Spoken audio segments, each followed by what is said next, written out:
ఆంధ్రప్రదేశ్‌లో ఎన్నికలు సమీపించేసాయి. అధికారాన్ని నిలబెట్టుకోవాలని చెప్పి వైకాపా, అధికారాన్ని దక్కించుకోవాలని చెప్పి చంద్రబాబు నేతృత్వంలో విపక్ష కూటమి, ఎవరికి వాళ్ళు ఎత్తులు, పై ఎత్తులు వేసుకుంటూ వెళ్తూ ఉన్నారు. జనాల నాడి ఇది అంటూ ఇప్పటికే చాలా సర్వే సంస్థలు విజయాన్నైతే జగన్మోహన్ రెడ్డి ఖాతాలో చేర్చుకుంటూ ఫలితాలు వెల్లడించాయి. బట్ అల్టిమేట్‌గా జనాల మనసులో ఏముంది? వాళ్ళ ఆలోచనల్లో ఎవరి వైపు నిలబడబోతున్నారు అన్నది క్లియర్ కట్‌గా మే 13వ తేదీ ఆ ఈవీఎం మిషన్లలో నిక్షిప్తం చేయబోతూ ఉన్నారు. జూన్ 4న ఆ ఫలితాలు బయటకు రాబోతూ ఉన్నాయి. అయితే అంతకంటే ముందే ప్రస్తుత ప్రచార సరళిని కనుక గమనించిన, రాష్ట్రంలో అన్ని పార్టీలు పెడుతున్న సభలు, సమావేశాలు, వాళ్ళ ప్రసంగాలు గమనించిన, ప్రజల నుంచి వచ్చే స్పందన గమనించిన, జగన్మోహన్ రెడ్డి గారి చేతిలో చంద్రబాబు గారి నేతృత్వంలోని కూటమికి ఘోర పరాభవం ఇప్పటికైతే దక్కిందా?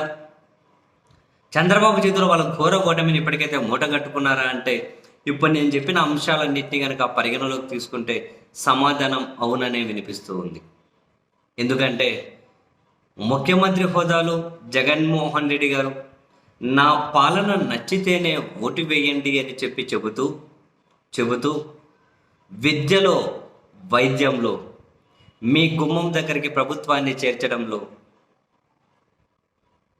17 మెడికల్ కాలేజీలు తీసుకురావడంలో, 4 పోర్టులు కట్టడంలో, స్వయం ఉపాధి సాధించడంలో, సంక్షేమ పథకాలు అందించడంలో, లంచాలు లేని వ్యవస్థను తీసుకురావడంలో, గ్రామ వార్డు సచివాలయ వ్యవస్థను తీసుకురావడంలో, వాలంటరీ వ్యవస్థను తీసుకురావడంలో, ఇలా ప్రతిదీ చెప్పుకుంటూ పోయి మీకు ఏది నచ్చకపోయినా, జగన్ నచ్చలేదు అంటే ఓటేయకు, నచ్చితేనే ఓటు వేయండి అని చెప్పి చాలా కాన్ఫిడెంట్గా, చాలా ఆత్మవిశ్వాసంతో ముఖ్యమంత్రి గారు మాట్లాడుతూ ఉన్నప్పుడు ఆయన ప్రసంగాలకు జనాల నుంచి అయితే విపరీతమైన స్పందన వస్తుంది.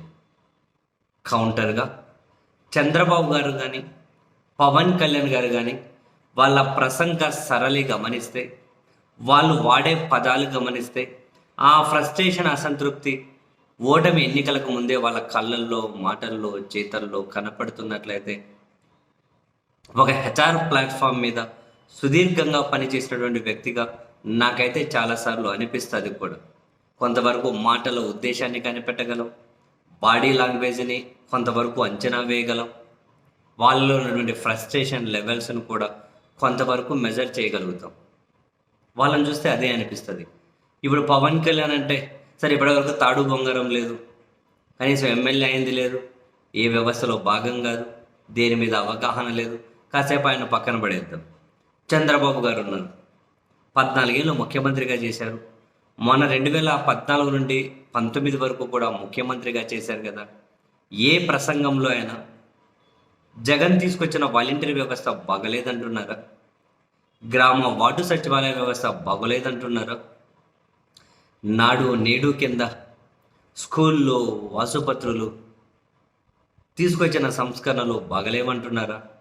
సంక్షేమ పథకాలు బాగలేదంటున్నారా? ఎక్కడైనా అవినీతి జరిగిందంటున్నారా? ఏమీ చెప్పట్లే.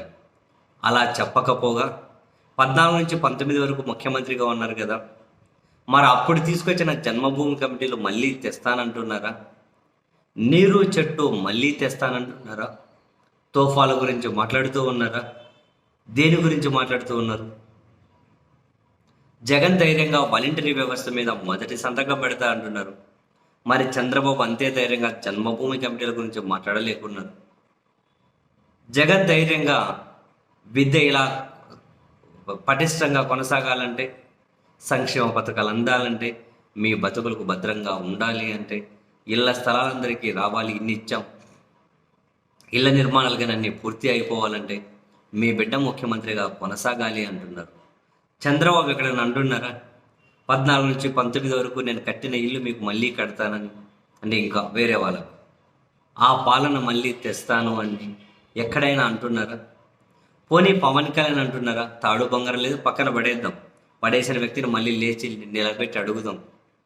మరి చంద్రబాబు 14 ఏళ్ళు ముఖ్యమంత్రిగా చేశారు కదా, 14లో బీజేపీతో కలిపి నీవు కూడా చంద్రబాబుకు మద్దతు ఇచ్చావు కదా, మరి 14లో పాలన మళ్ళీ తెస్తాము అని చెప్పి చంద్రబాబుతో చెప్పించండి. లేదా నువ్వు కూడా చెప్పు పవన్ కళ్యాణ్ అని చెప్పి అడిగితే ఆయన దగ్గర సమాధానం ఉందా? సో ఈ అన్ని అంశాలను కనుక క్రోడీకరించుకుంటే మనకు క్లియర్ కట్గా అర్థం అవ్వట్లేదా? పోలింగ్కు ముందే జగన్ చేతిలో వీళ్ళకు ఓటమి ఖాయమైంది. ఇంకా పోలింగులో జనాలు ఎవరి వైపు నిలబడతారు అన్న విషయం ఒకటే తేలాల్సి ఉంది అని